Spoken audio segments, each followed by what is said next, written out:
Welcome to the Super Sunday session of My Guri coaching classes. Last session में हमने क्या देखा था?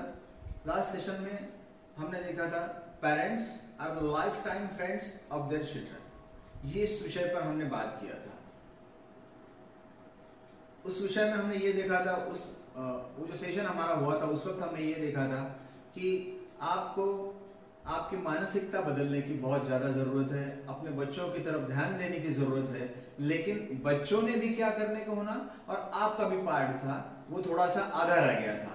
तो बचे हुआ जो पार्ट है वो let us continue in this session also. लेकिन इस सेशन का नाम क्या है? इस सेशन का नाम है you are the role model for your child. Listen carefully, you are the role model for your child. Last session में हमने देखा था लास्ट संडे को कि हमने आपका बच्चा जो है वो आपको विराट कोहली चाहिए या हार्दिक पांड्या चाहिए, यहां पर आके हम लोग रुक गए थे।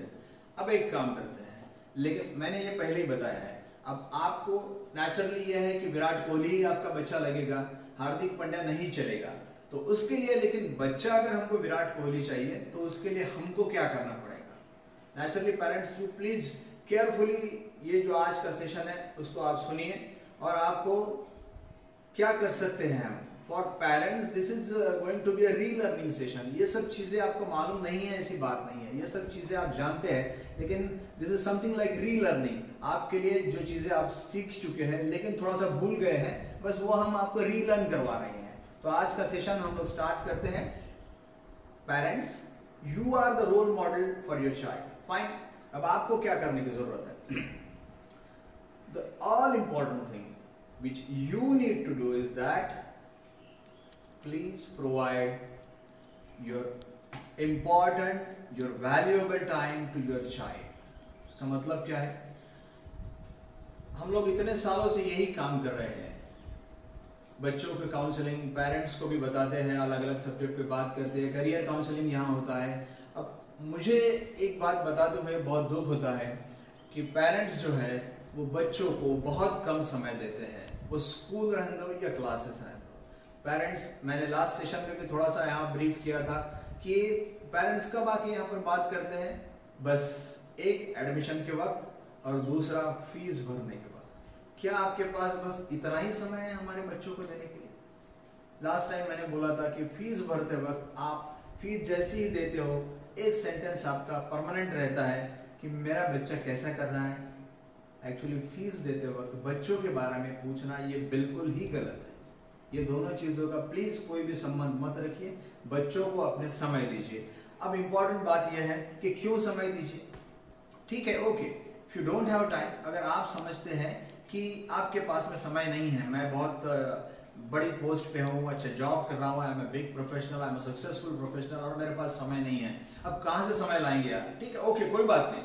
अगर आप समय देते नहीं हो तो मैं आपको चंद चीजें बताता हूँ। पहली बात, ये ध्यान में रखिए कि कोई भी बड़ा काम ये 2-4 दिनों में नहीं होता है।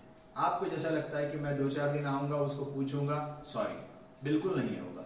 अब उसके लिए ऐसा है कि कोई भी काम के लिए आपको मेहनत लेना पड़ेगा। अब आपके बच्चे को बड़ा करना है, सक्सेसफुल बनाना है, उसको अच्छा करियर देना है, उसको अच्छे संस्कार देना है, क्या ये छोटा काम है? अब इन चीजों के लिए अगर आपके पास में समय नहीं है तो क्या करें?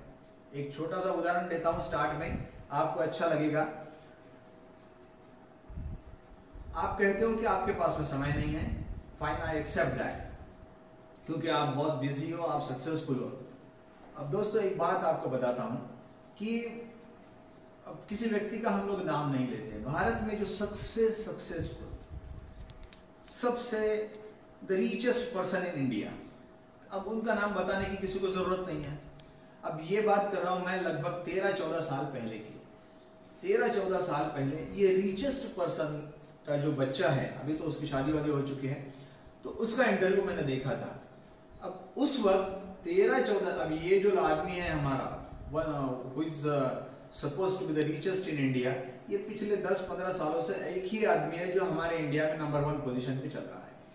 अब उसके बच्चे को पूछा गया था कि बेटा आप किस तरह से पढ़ाई करते हो? उसने बताया। क्या आप होमवर्क करते हो? तो उसका जवाब था कि सर होमवर्क तो करना ही पड़ेगा। क्यों करना पड़ेगा? टीचर डांटती है क्या? बोले टीचर का तो बहुत दूर की बात है, माई पेरेंट, मेरे पिताजी इन पर्टिकुलर मेरा होमवर्क दूसरे या तीसरे दिन देखते ही है कि मैं होमवर्क कर रहा हूं या नहीं कर रहा हूं। एटलीस्ट वो कहीं भारत के बाहर रहे या मुंबई से भी बाहर रहे तो उनका मम्मी को फोन आ ही जाता है कि मैंने होमवर्क किया नहीं किया या क्या कर रहा हूं। अब मुझे एक बात सिंपल बताइए, ये जो व्यक्ति है जिसके बारे में हम बात कर रहे हैं, he is the richest, 50 industries है, दिन भर बिजी है, 24 आवर्स बिजी है। अब मुझे बताइए क्या आप उससे बिजी हैं? सवाल का जवाब आपके पास है, मुझे देने की जरूरत नहीं है। A person who is richest in India has a time for what? He has a time to inquire about the homework of his child. अब वो अपने बच्चों के होमवर्क के बारे में पूछताछ कर रहा है तो हमको क्या प्रॉब्लम है? हम कौन से ऐसे बिजी है? दोस्तों मैं एक बात बताता हूं कि इनसे कम समय हमारे पास हो नहीं सकता है, क्योंकि अब बात और है, मैं ज्यादा इसको खींचूंगा नहीं कि ये आदमी के अगेंस्ट में हम अपने आप को अगर देखते हो और कहते हैं कि हमको समय नहीं है, तो क्या ये गलत नहीं है? ये आदमी के पास में 100% 2 दिन में 3 दिन में समय रहता है। आप खुद ही अपने आप से ये सवाल कीजिए कि आपने अपने बच्चों को होमवर्क के बारे में लास्ट टाइम कब पूछा था? पर्टिकुलरली जो पेरेंट में का फादर का जो पोर्शन है, फादर का जो कैटेगरी है, उस कैटेगरी को मैं ये सवाल कर रहा हूं कि आपने कब पूछा था? आप कहेंगे ये तो मम्मियों का काम है। बिल्कुल नहीं है सर, ये आपका भी उतना काम है, बच्चे आपके भी उतने ही हैं। तो प्लीज ये मत कहिए, क्योंकि आज का पहला पॉइंट हमारा यही है कि बच्चों को समय देना जरूरी है। किसने? पिताजी ने भी देना है और मम्मी ने भी देना है, मतलब ठीक है, दोनों ने देना है। अब मम्मियों के लिए मैं बताता हूं, अगर आप कहती हो कि मैं दिन भर काम में रहती हूँ, मैं बिजी रहती हूँ, मेरे पास में समय नहीं है बच्चों को देने के लिए, कोई बात नहीं, मत दीजिए आप समय। बच्चे ये जो समय है ये किसी और जगह दे देंगे, फिर बाद में क्या होने वाला है? आपने कभी घर में कोई अच्छी चीज बनाई, डोसा वोसा बना लिया, तो वो क्या कहने वाला है कि मम्मी, आपने पूछा उसको कि कैसा है बनाया बेटा आज का डोसा, तो वो कहेगा कि ये डोसा तो बहुत सुंदर है, लेकिन हमारी क्लास में जो निखिल है, वो निखिल की मम्मी इससे बढ़िया डोसा बना दी है, वैसा डोसा आप नहीं बना सकती माँ। अब मुझे बताइए आपको कैसा लगेगा? अब निखिल की माँ ने बनाया हुआ डोसा इसने खाया है, इसका मतलब क्या हो रहा है मालूम है आपको? कि ये निखिल के यहाँ जा रहा है, निखिल को समय दे रहा है, निखिल की मम्मी निखिल के लिए क्या कर रही है ये ऑब्जर्व कर रहा है। अब उसके अगेंस्ट में आपको तोड़ रहा है। अब निखिल, आप जब पाव देखोगे तो निखिल क्लास में भी अच्छे मार्क्स ला रहा है। अब निखिल की मम्मी दोनों तरफ ध्यान दे रही है, बच्चे की तरफ ध्यान दे रही है, क्या मतलब बच्चे को समय दे रही है। वो न सिर्फ बच्चे का खाना पीना देख रही है, बल्कि बच्चों को समय देके उसका होमवर्क वगैरह भी देख रही है। वो पढ़ रहा नहीं पढ़ रहा कुछ भी मालूम नहीं, आपको कुछ नहीं मालूम, उसको पूरा मालूम है। अब ये मुझे बताइए, जो समय आप नहीं दे पा रही अपने बच्चों को, वो बच्चा क्या करेगा? वो निखिल को देगा, निखिल की मम्मी को देगा, कहीं ना कहीं। अब इसमें एक इंपॉर्टेंट बात यह है जो आपके लिए बहुत ज्यादा जरूरी है, निखिल या निखिल के जैसे और भी बच्चे हैं, suppose they are doing well in studies, it is all right, लेकिन अगर ये बच्चे समझो अच्छे नहीं हैं, इनकी सोहबत अच्छी नहीं है, तो कल अगर आपके बच्चे को कुछ गलत आदतें लग जाती हैं तो who is responsible for that? आप तो समय दे नहीं रहे हैं, वो जिसको जो भी उसको समय देने के लिए तैयार है उसके साथ में वो रहता है। सोचिए आप क्या इंपॉर्टेंट है आपके लिए। और मैंने पहले ही बताया, आपके बच्चे को बड़ा करना ये छोटा सा काम नहीं है, उसका बड़ा काम है। तो बड़े काम के लिए आपको समय देना पड़ेगा, रेगुलरली देना पड़ेगा, ये बात आप ध्यान में रखिए। और फिर बाद में अगर बच्चे की कंपनी खराब है इसलिए वो बिगड़ता हुआ जा रहा है, प्लीज ये मत बोलिए, क्योंकि बच्चा दूसरों की सोहबत में तभी आएगा जब उसको पेरेंट्स का समय नहीं मिलेगा। अब ये मैं आप पे छोड़ता हूं कि आपने समय देने को होना या नहीं। अब आपका भी थोड़ा सा सोचने का पैटर्न चेंज करने की जरूरत है। आपको बच्चों की अलग अलग तरह से प्रिपरेशन नहीं करना है क्या? आप पेरेंट्स हैं, बच्चे को बड़ा करना है, कैसे कैसे करना है आपको प्रिपरेशन मुझे बताइए। नंबर 1, आपको मेंटली बच्चे को हेल्दी बनाना है। Number 2, physically he should be healthy. Number 3, should be intelligent enough. Don't you think? Should be intelligent enough and then technically also वो बहुत साउंड चाहिए, वरना फिर क्या हो जाता है, आज टेक्नोलॉजी कहीं और जा रही है और आपके बच्चे कहीं और जा रहे हैं। तो मैं ये समझता हूं ये चारों चीजें हैं। मानसिक दृष्टिकोण से अगर हम लोग देखा जाए तो बच्चा स्ट्रांग चाहिए, उसको हेल्प करो, और मानसिक दृष्टिकोण से वो तभी अच्छा होता है जब आप उसको समय देते हो और अच्छी से अच्छी चीजें उससे करवाते हो। अब क्या क्या चीजें करवाना है वो मैं आपको बताता हूं, ताकि he will be mentally strong, physically strong. हम कितने बार अपने बच्चों की तरफ ध्यान देते हैं, कितने बार हमने उनको बोला है कि doing exercise is good for you, doing yoga is good for you. और एक बात बताना एक बात है, और उसके पीछे लग के ये काम करवाना, यानी उसको समय देना है। अगर एक बार अच्छी बुरी कोई भी चीज की अगर आदत पड़ जाती है तो फिर क्या हो जाता है, बुरी भी चीज की आदत छूटती नहीं। तो नेचुरली एक और बात बताता हूं, अच्छी चीज की भी आदत अगर लग जाती है वो भी छूटती नहीं, ये भी आप ध्यान में रखिए। हम लोग एक सुपर संडे को ये भी सेशन लेंगे जिसमें we will talk about habits only, how to form good habits. अगर बुरी आदतें हैं तो वो किस तरह से निकालना है, वो भी हम किसी एक सुपर संडे को निश्चित उस पर डिस्कशन करेंगे।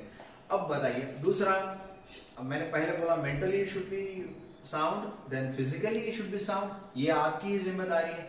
Then should be intelligent enough, अब उसको इंटेलिजेंट बनाने की जिम्मेदारी आपकी है। क्या करना है क्या नहीं करना है वो भी हम लोग थोड़ा सा 1-2 मिनट में आपको मैं बताता हूं, और फिर बाद में टेक्नोलॉजी का भी उसमें उपयोग करने को होना, लेकिन कैसा, ऐसे नहीं कि सिर्फ टीवी देखते बैठेगा, मोबाइल पे गेम ही खेलता, ऐसा नहीं। देयर आर वेज, वो भी हम डिस्कस करते हैं आज, क्योंकि वरना आप ये मत कहिए अब आप समय नहीं दे रहे हैं और फिर आगे ये भी कह रहे हैं कि वो हाथ से छूटता जा रहा है, वो सुनता नहीं है। सुनता इसलिए नहीं है कि हमने उसको समय दिया नहीं है। उसने जिस किसी को भी समय दिया है उसने उसके ब्रेन पे इंपैक्ट कर दिया, वो वैसे ही अभी सोच रहा है, आदत पड़ चुकी है उसको। ठीक है, अब क्या करते हैं, पहली बात तो यह है कि उसकी मेंटल प्रिपरेशन के लिए इतने सारे भारत में उदाहरण हैं, इतने अच्छे बड़े बड़े लीडर्स हमारे पास में हो चुके हैं, इतने बड़े बड़े इंडस्ट्रियलिस्ट, इतने अच्छे एंटरप्रेन्योर्स हैं, उनके बारे में बताइए। लेकिन बताते वक्त आपको एक बात का ख्याल रखना है, प्लीज जब भी आप एपीजे अब्दुल कलाम के बारे में बताएंगे तो he was a great scientist, was president of India. अपने को अब्दुल कलाम साहब की व्यक्ति पूजा नहीं करनी है। अब्दुल कलाम कैसे बने ये उनको समझाइए। प्रेसिडेंट अब्दुल कलाम की तरफ देख के बहुत बड़ा अलग सोच अपनी रखना, ये बात और है, इससे कुछ नहीं मिलता है। हमारे बच्चों को बड़ा करना है, अब बड़ा करना है तो पहले ये दिखाओ कि अब्दुल कलाम की पहले क्या हालत थी और अब क्या हो गई है। किसी भी व्यक्ति की व्यक्ति पूजा मत कीजिए, वो आदमी वो व्यक्ति इतने बड़े ओहदे पर कैसे पहुंचा ये उनको समझाइए, ताकि ये जो जर्नी है उनका रैग्स टू रिचेस जिसको हम बोलते हैं, उस दौरान उन्होंने जो जो किया है क्या हम लोग उसको फॉलो कर सकते हैं, उसमें का 5% उठा सकते हैं, उसमें का 10% उठा सकते हैं, well that is more than sufficient. अब जैसे आपके बच्चे पढ़ाई करते हैं, अब करते हैं पढ़ाई, बहुत अच्छी बात है, वो पढ़ रहा है, क्या कभी आपने देखा है कि, मुझे याद है कि आपके टीचर्स आपको बताते हैं कि वो कौन से सब्जेक्ट की पढ़ाई कर रहा है वो उसको पूछो। अब ये ठीक है, अब वो कैसे पढ़ता है, कितना पढ़ता है, कभी ये आपने देखा है? वो इधर उधर उसका बहुत ध्यान है क्या, वो फास्ट पढ़ता है, स्लो पढ़ता है? मैंने जैसे आपको बताया कि इतने सारे बड़े बड़े लीडर्स हमारे पास में हुए हैं, उनकी अच्छी अच्छी बातें आपको याद है। जैसे अब पढ़ रहा है बच्चा आपका, बच्चे को पढ़ने पर से आप किसका उदाहरण दे सकते हैं मालूम है? हमारे पास में हमारे पुराने डिफेंस मिनिस्टर थे, महाराष्ट्र के व्यक्ति है यशवंतराव चौहान। आप यशवंतराव चौहान के बारे में उनको बताइए कि यशवंतराव चौहान जी 1 मिनट में 1600 वर्ड्स पढ़ते थे, 1600 वर्ड्स ही यूज्ड टू रीड।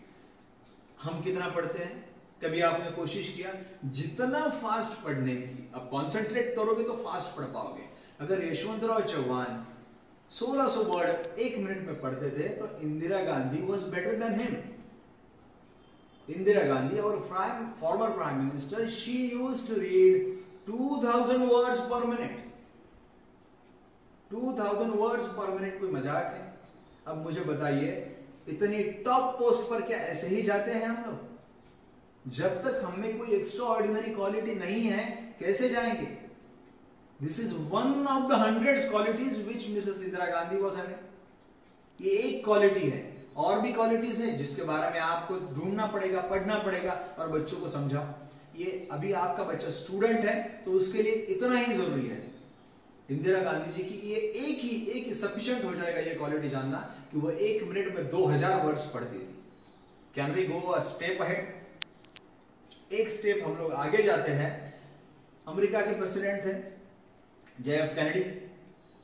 अब JF Kennedy was far better than practically all presidents, और कोई हमारे स्टूडेंट्स जो है उनसे बहुत अच्छे थे। वो कैसे? प्रेसिडेंट कैनेडी 1 घंटे में 600 पेजेस पढ़ते थे। 600 पेजेस इन 1 आवर। क्या हम कभी हमारे बच्चों को इंस्पायर करने के लिए बताते हैं ये सब चीज कि तू कितना पढ़ सकता है? अब क्यों कम पढ़ रहा है? इसलिए कम पढ़ रहा है कि you are not concentrating hard. जितना कॉन्सेंट्रेट हार्ड करोगे उतना ही ज्यादा पढ़ पाओगे। यशवंतराव चौहान है, इंदिरा गांधी है, JF कैनेडी है, इनके बारे में बताओ। अब इनके बारे में बताओगे तो बहुत अच्छी बात है। जैसे और भी इंस्पायरिंग चीजें हम लोगों को बता सकते हैं। आप में से कई पेरेंट्स के जो बच्चे हैं वो क्लास में फर्स्ट आते हैं, सेकंड आते हैं, थर्ड आते हैं, फोर्थ आते हैं, उनकी अपनी अपनी रैंक रहती है। एक हमारे पास में एक बहुत ही इंस्पायरिंग एग्जाम्पल है हमारे पास में, हमारे अमरावती के CD देशमुख, जो बाद में हमारे पहले अर्थमंत्री रहे हैं। CD देशमुख के बारे में एक ही बात बहुत अच्छी तरह से बताई जाती है, क्या? कि वो पहले से लेके तो आखिरी तक जितना भी पढ़े, CD देशमुख के टीचर ने ये बात बताई है कि मुझे क्लास में सिर्फ एक ही बात पूछनी पड़ती थी। क्लास में आए, रिजल्ट लग गया कि मुझे एक बात पूछनी पड़ती थी, और वो क्या थी कि क्लास में दूसरा नंबर किसका है? क्योंकि पहला नंबर पहली क्लास से लेके तो आखिरी तक CD देशमुख के लिए रिजर्व रहता।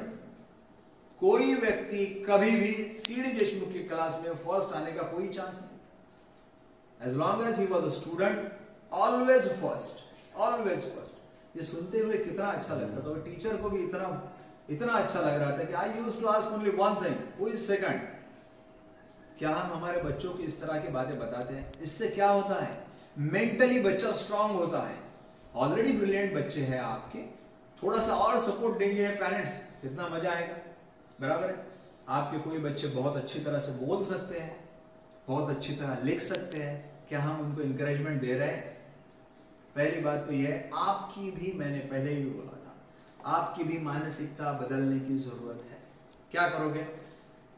बच्चों की आदतें और बच्चों की कंपनी, ये 2 चीजें ध्यान में रखिए। बच्चों की आदतें और बच्चों की कंपनी पे अपनी कड़ी नजर रखिए।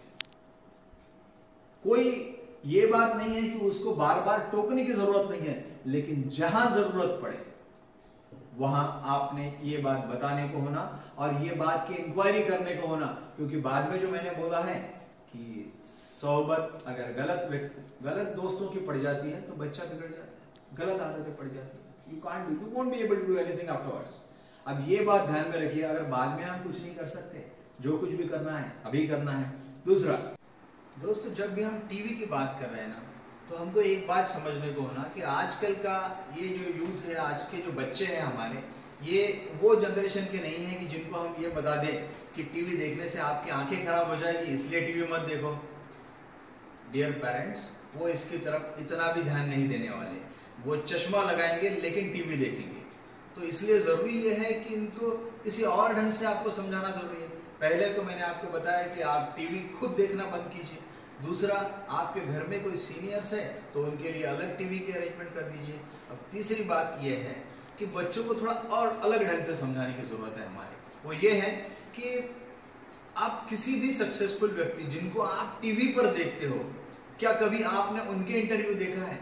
अब बहुत सारे व्यक्ति जो टीवी पर हम देखते हैं, हमारे फिल्म स्टार्स ले लीजिए या और बाकी भी लोग ले लीजिए, जो बड़े बड़े इंडस्ट्रियलिस्ट हैं, हम जिनके इंटरव्यूज टीवी पर देखते हैं, कभी जाके आप उनका इंटरव्यू देखिए तो इंटरव्यू में आप देखोगे, उनको पूछो कि सर आप कितना टीवी देखते हो, तो उनका जवाब एक बड़ा सिंपल रहता है, कि अगर हम टीवी देखेंगे तो काम कब करेंगे?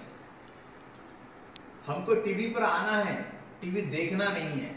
आप भी अपने बच्चों को पूछो कि आपको टीवी देखना है या टीवी पर आना है। आप आओगे तो आपको लोग देखेंगे।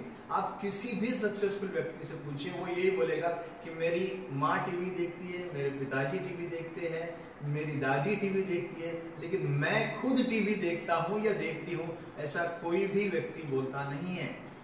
वो इसलिए कि उनको टीवी पर आना है। और एक बात बताता हूं आपको, एक और ढंग से हमको टीवी के बारे में बात करना चाहिए। वो ऐसे कि टीवी पर कौन सी चीजों की एडवर्टीजमेंट आती है, आपने देखा है? मामूली साबु की, उसके बाद में कपड़ों की, उसके बाद में छोटी मोटी जो हमारी कार की भी रेंज है, वो मिडिल क्लास की रेंज जो है, मिडिल कार की रेंज जो है, मिडिल सेगमेंट तक है, उसमें वही कार की आपको एडवर्टाइजमेंट दिखती है। जैसे आपको वहां पर मारुति का एडवर्टाइजमेंट दिखेगा, हिंडई की एडवर्टाइजमेंट दिखेंगी। आप अपने बच्चों को बताइए केयरफुली, मतलब ये आप मुद्दा समझ लीजिए, उसके बाद में उनको बताइए कि क्या आपने टीवी पर कभी भी मर्सिडीज की एडवर्टाइजमेंट देखी है? क्या आपने टीवी पर कभी BMW की एडवर्टाइजमेंट देखी है? क्यों नहीं देखी है? इसलिए है कि BMW और मर्सिडीज वालों को मालूम है कि जो लोग टीवी देखते हैं वो मर्सिडीज कभी खरीद नहीं सकते, क्योंकि टीवी देखने वाले लोग ये वो लोग हैं कि जिनको और कोई काम बचा नहीं है, जिनको सिर्फ और सिर्फ अपना टाइम वेस्ट करना है। दोस्तों ये बात ध्यान में रखिए, ये मर्सिडीज वालों को मालूम है, BMW वालों, रोलेक्स घड़ी जिसकी कीमत 10 लाख से ऊपर है, आपने कभी भी रोलेक्स की एडवर्टाइजमेंट आपके टीवी पर देखा है? आप देख ही नहीं सकते, क्योंकि उनको मालूम है कि जिसको रोलेक्स की वॉच पहनना है उसके पास में टीवी देखने के लिए समय नहीं है। उल्टा है कि रोलेक्स की जो एडवर्टाइजमेंट है वो आपको अलग ही टीवी पर मिलेगा, जहां पर आपको बिजनेस के आपकी जो चैनल्स है वहां पर आपको ये मिलेगी। उसके बाद में फोर्ब्स नाम का मैगजीन है, उसमें आपको ये सब चीजों की एडवर्टाइजमेंट मिलेगी, क्योंकि उनको मालूम है कि सब दुनिया के सक्सेसफुल जो लोग हैं वो बिजनेस टीवी देखेंगे, वो इस तरह के फोर्ब्स वगैरह जैसे मैगजीन है वो पढ़ेंगे। आप उनको, अपने बच्चों को समझाइए कि ये सब इन लोगों को समझ में आता, तो हमारे समझ में आने में क्या प्रॉब्लम है? कभी कभी मोबाइल बहुत खेलते हैं आपके बच्चे, जिसकी कोई लिमिट नहीं, जिसकी कोई लिमिट नहीं है, बस खेलने को बैठ गए कि खेलने को बैठ गए। अब फेसबुक, व्हाट्सएप या और जो भी चीजें हैं, गेम्स मोबाइल पे खेलते हैं।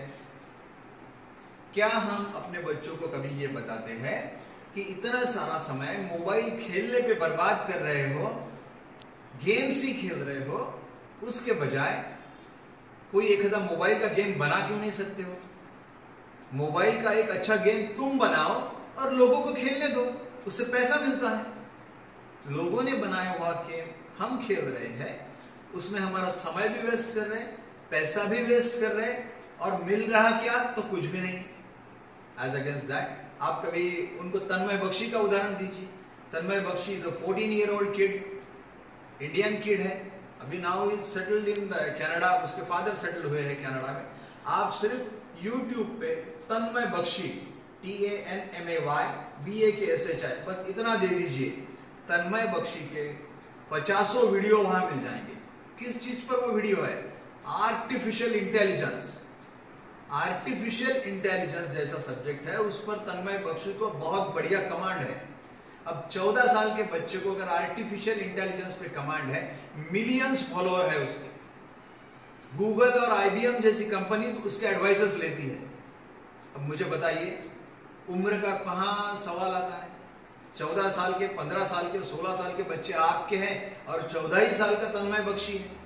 उनको दिखाओ, अगर देखना है तो ये तन्मय बख्शी के देखो, तुम उसके वीडियोस देखो, उस पर से कुछ सीख सकते हैं क्या? देखो, अगर वो बच्चा जो अभी स्कूल से बराबर पास आउट भी नहीं हुआ है, वो अगर आर्टिफिशियल इंटेलिजेंस में इतना सारा अच्छा बता सकता है सारी दुनिया को, हम क्यों नहीं कोई चीज अच्छी बता सकते?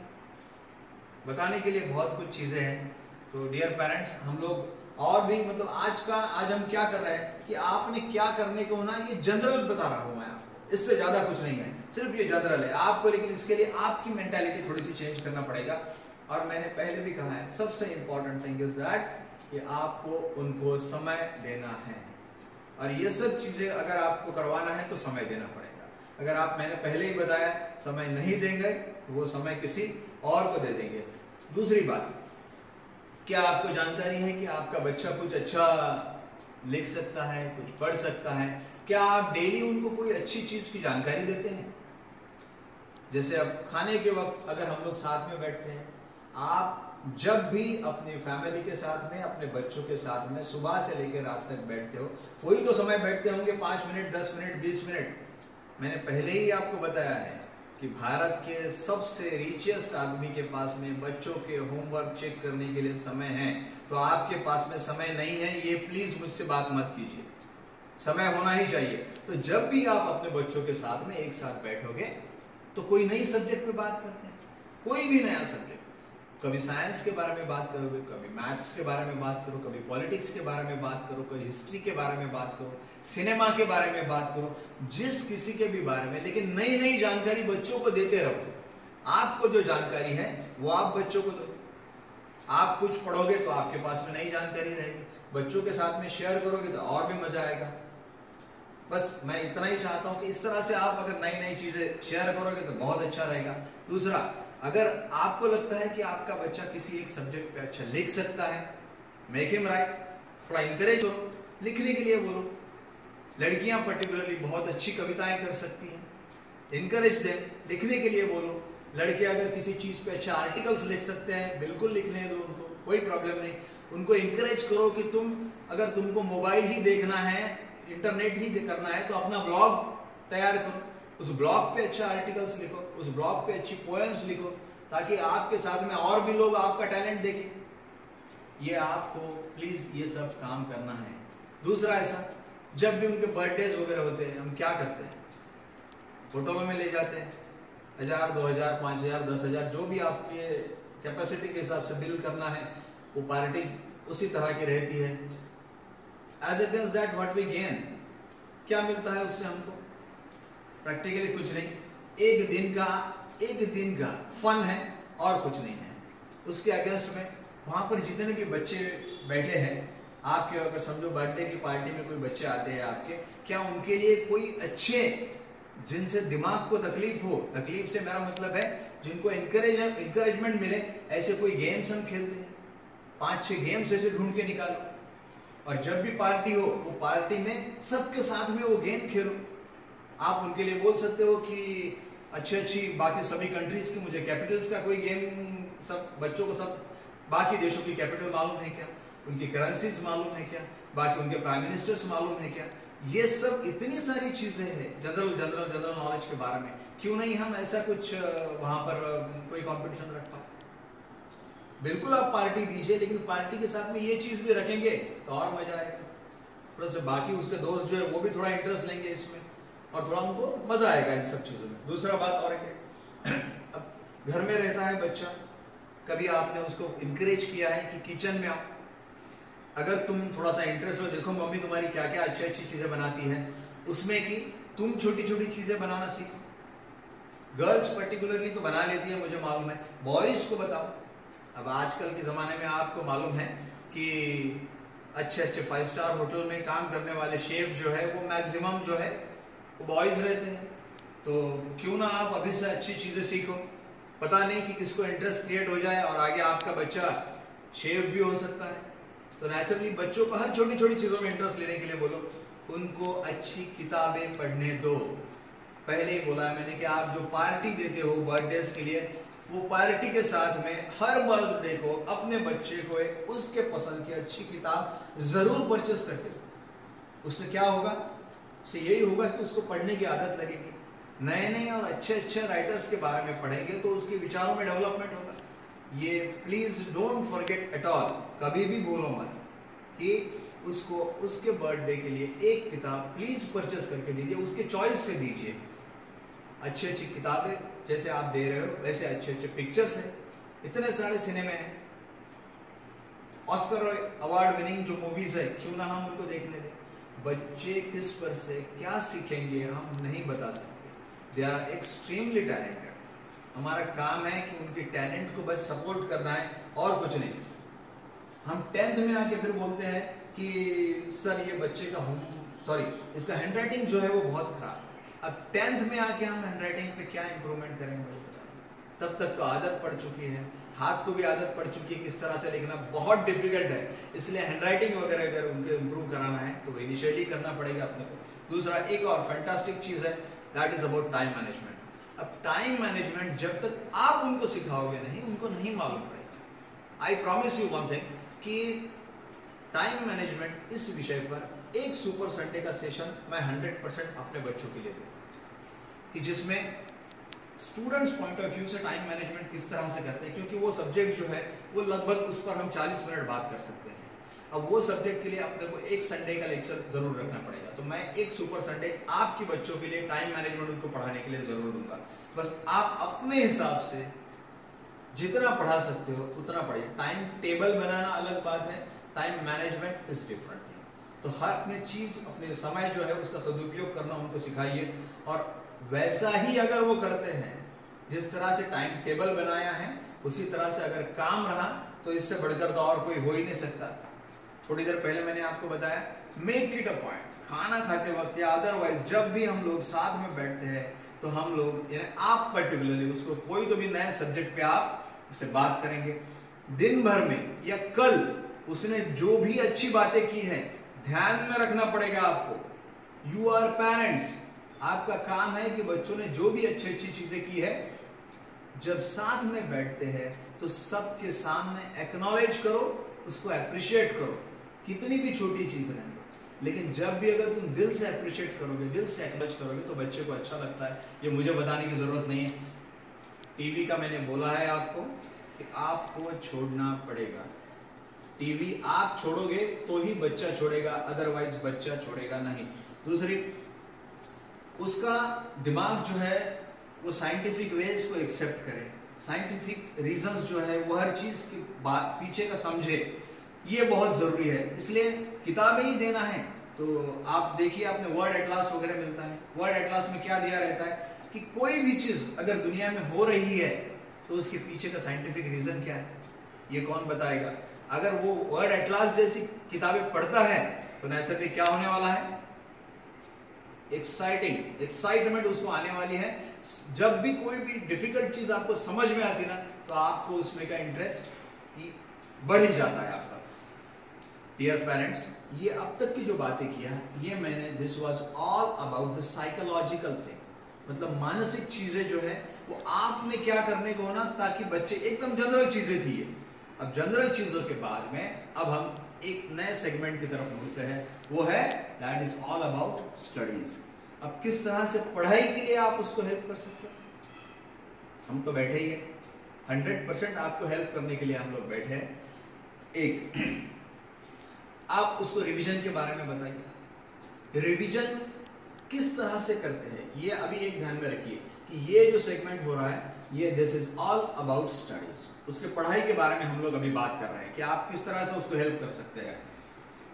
रिवीजन के बारे में आप उसको पूछिए कि किस तरह से रिवीजन करते हैं। रिवीजन के बारे में पहले तो उसको ये बताओ कि टीचर ने जो भी आपको समझाया है, अगर वो दूसरे दिन आप थोड़ा सा भी रिवाइज नहीं करते हो तो नॉर्मल रूल क्या है ये मैं बता देता हूं। हमारा ब्रेन जो है वो नेक्स्ट डे 89% चीजें रिटेन करने में असमर्थ है। मतलब अगर टीचर ने आज आपको कोई चीज क्लास में सिखाई है और अगर नेक्स्ट डे आपने उसको रिवाइज नहीं किया तो उसके next day after next day, तो क्या डे आफ्टर टुमारो क्या होने वाला है, day after tomorrow your brain will be able to retain only 11% of the matter that was taught to him। अब सिर्फ 11% याद रहने वाला है, 89% भूलने वाला है।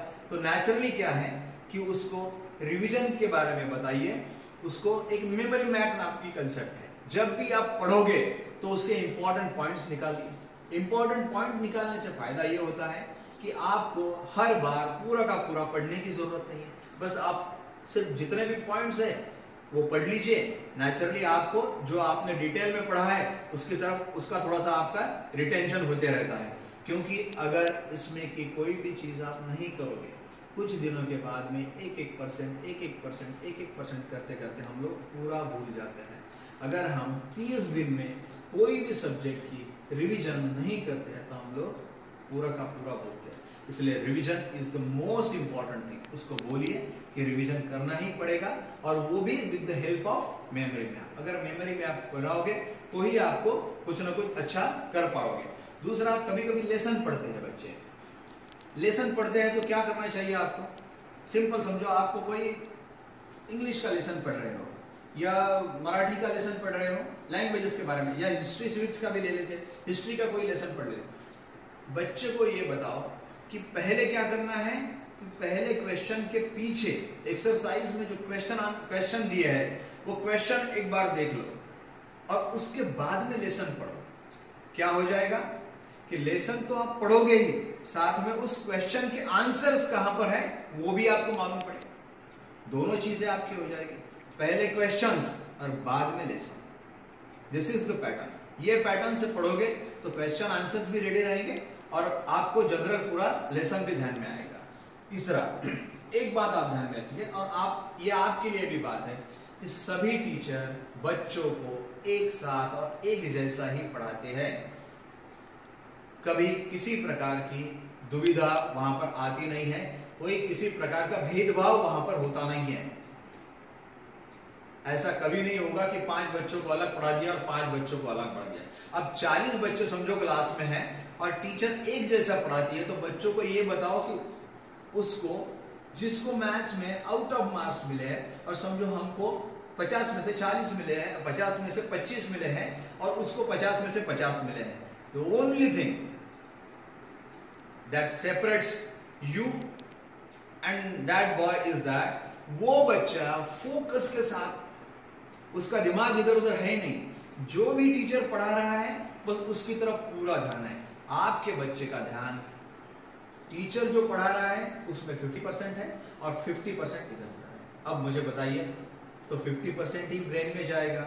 अब 50% ब्रेन में जाएगा, रिवीजन करेगा तो ठीक है, नहीं तो रिटेंशन भी डिफिकल्ट है। इसलिए बच्चों को यह समझाओ कि टीचर को कभी भी ब्लेम मत करो, वो सबको एक जैसा ही पढ़ाता है, एक जैसे ही टीचर पढ़ाते हैं, तो कोई उसमें फर्क नहीं पड़ता है। बेटर ये है कि अपने आप फोकस बढ़ाओ, इधर उधर ध्यान मत रखो। पिक्चर देखते वक्त कैसा होता है आपको मालूम है, पिक्चर में पूरे के पूरा ब्लैकआउट कर देते हैं। जब भी हम सिनेमा देखते हैं तो सिनेमा की तरफ बस हमारी आंखें इस तरह से फोकस रहती है। वो ऐसा क्यों होता है मालूम है ना आपको? वो कंपल्सरी आपको सिनेमा पे फोकस करवाते हैं, क्योंकि आजू बाजू में कुछ दिखता नहीं है आपको। इसीलिए फिर बाद में क्या होता है, कोई भी सिनेमा आपको 5 साल के बाद भी याद रहता है। तो दोस्तों, अगर हमारा फोकस जो क्लास के लेक्चर्स है उस पर उसी तरह से रहे तो बाद में भी लेक्चर्स हमको याद रह सकते हैं। लेकिन ये आप बच्चों को बताओगे तो बहुत अच्छा होगा। अप्रैल और मई, ये 2 महीने बहुत ज्यादा इंपॉर्टेंट है। ये बच्चों को समझाइए, क्योंकि आपका स्कूल जो है वो नॉर्मल कोर्स में जून से चालू होता है, और ये अप्रैल और मई में जो भी ऐसे सब्जेक्ट है, जैसे मैथ्स और साइंस छोड़ के लैंग्वेजेस प्लस एसएसटी, ये सब सब्जेक्ट का प्रिपरेशन आप 2 महीने में केयरफुली कर सकते हो। इसके लिए कोई भी प्रॉब्लम नहीं आएगा।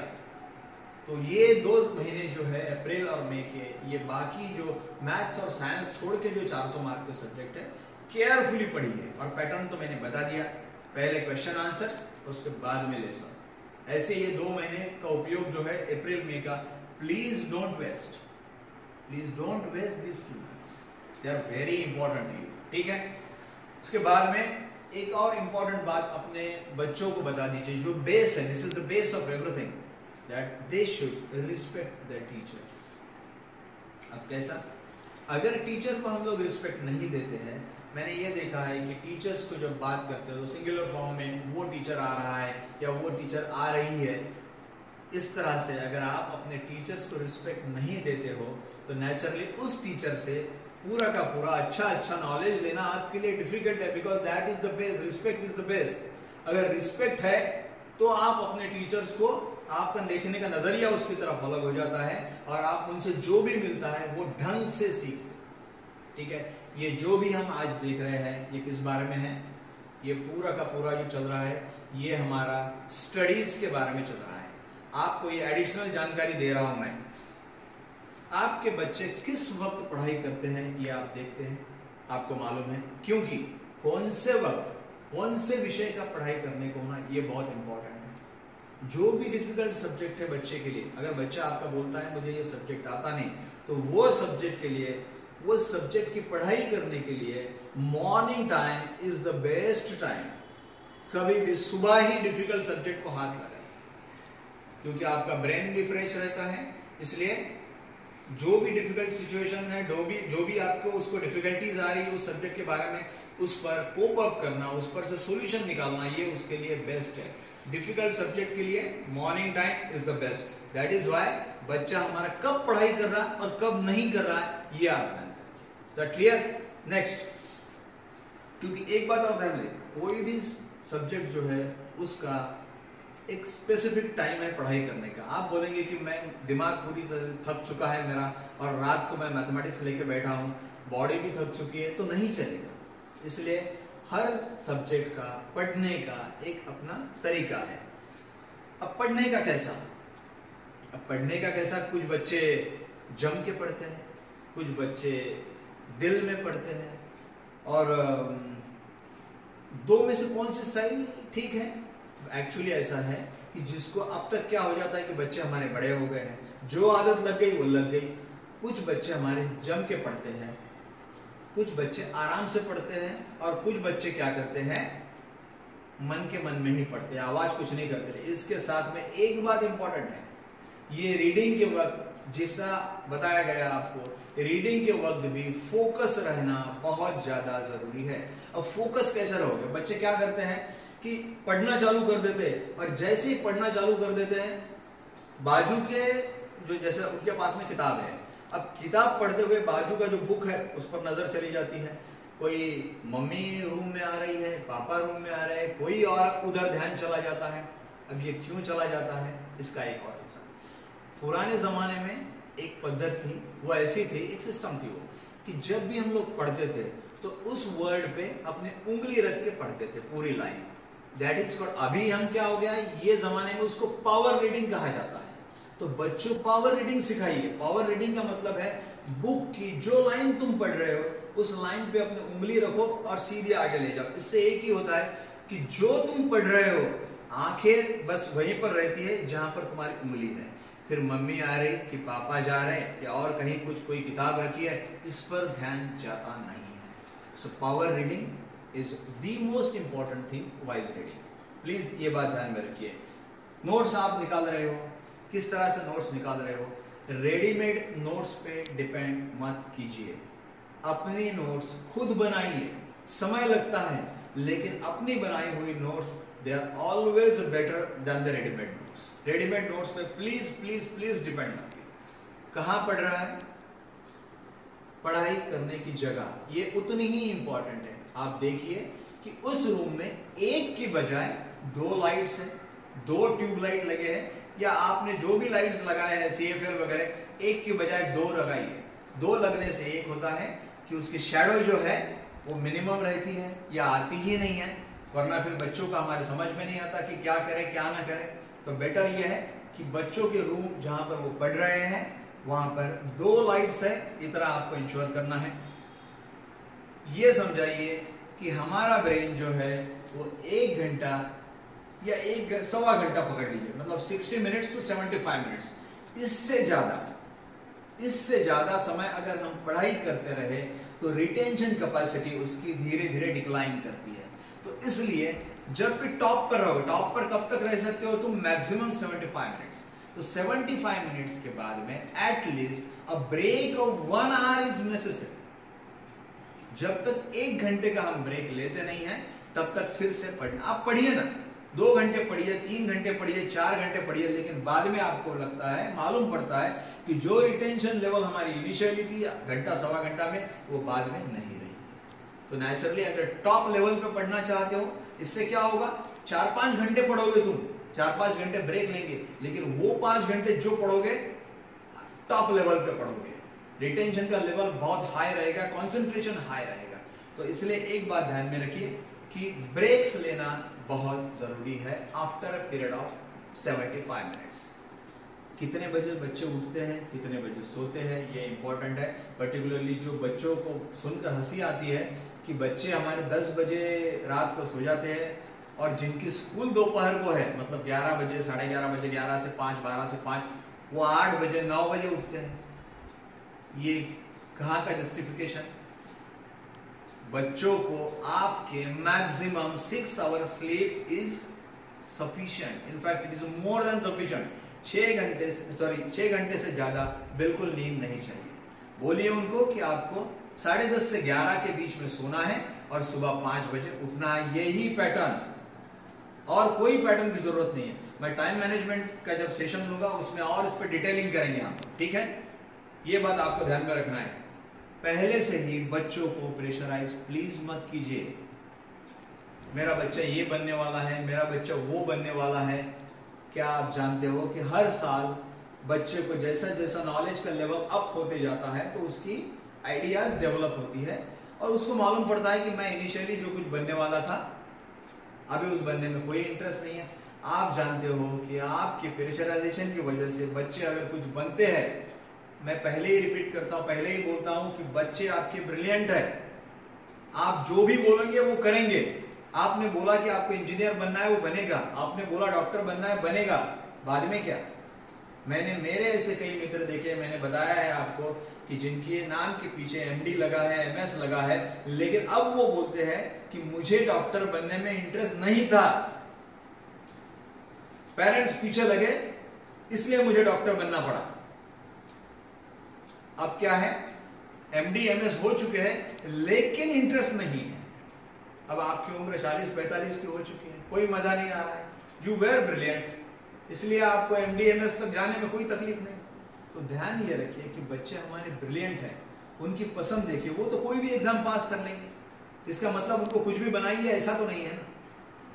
करियर काउंसलिंग ये अलग पार्ट है, मैं यहीं पर ही ये सब्जेक्ट पर रोकता हूं। इसलिए बच्चों को किस में इंटरेस्ट है, किस में वो फास्ट पढ़ सकता है, कहाँ जाना चाहता है, इसमें इंटरेस्ट हो। बच्चों को पढ़ने दो, उनको मेहनत करने दो, और मेहनत करने के बाद में जो मिलेगा वो एक्सेप्ट करो, वो ज्यादा इंपॉर्टेंट है।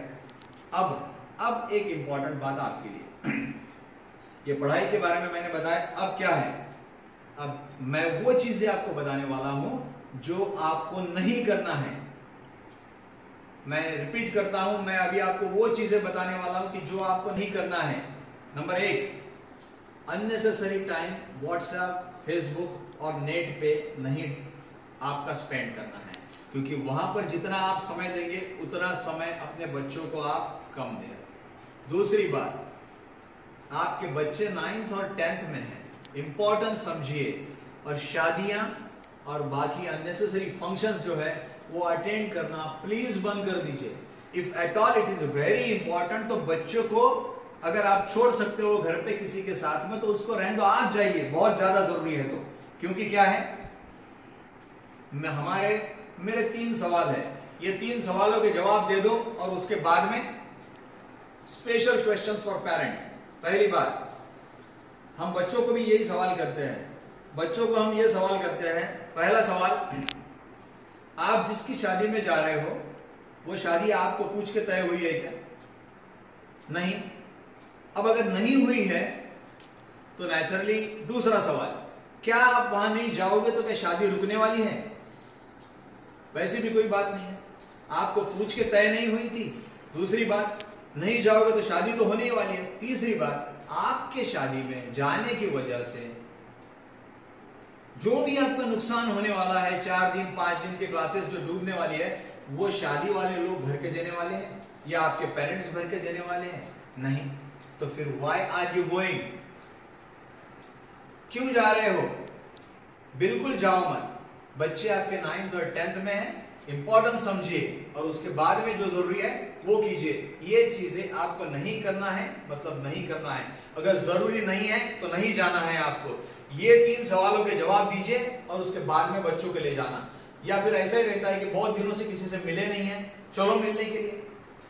बहुत दिनों से किसी से बात नहीं किए, चलो बात करेंगे। नहीं, ये बातें आपको नहीं करना है और तभी आप कुछ कर पाओगे अपने बच्चों के लिए। और एक लास्ट में अभी आखिरी हम हमारी ये प्रेजेंटेशन के आखिरी में आ रहे हैं, ये बता देता हूं कि बच्चों को ये समझाइए कि आपकी पढ़ाई जो है वो it is like breathing, it should be like breathing. जिस तरह से हम नेचुरली ब्रीदिंग करते हैं उसी तरह से नेचुरली पढ़ाई करें। अगर हम नेचुरली पढ़ाई नहीं करते हैं, जोर जबरदस्ती से पढ़ाई करते हैं, तो वो क्या है? वो पढ़ाई नहीं है। आपको भी मालूम है जिस चीज में आपको इंटरेस्ट नहीं है वो जोर जबरदस्ती से आपके करवाएंगे तो क्या मिलेगा? कुछ नहीं मिलने वाला।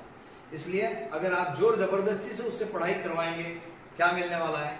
कुछ भी नहीं। आप एक बात ध्यान में रखिए, कोई भी पेरेंट्स कभी भी अपने बच्चे का बुरा हो ऐसा कभी सोचते नहीं। ये बच्चों को भी हम बताते हैं कि आप अपने पेरेंट्स पर विश्वास रखिए।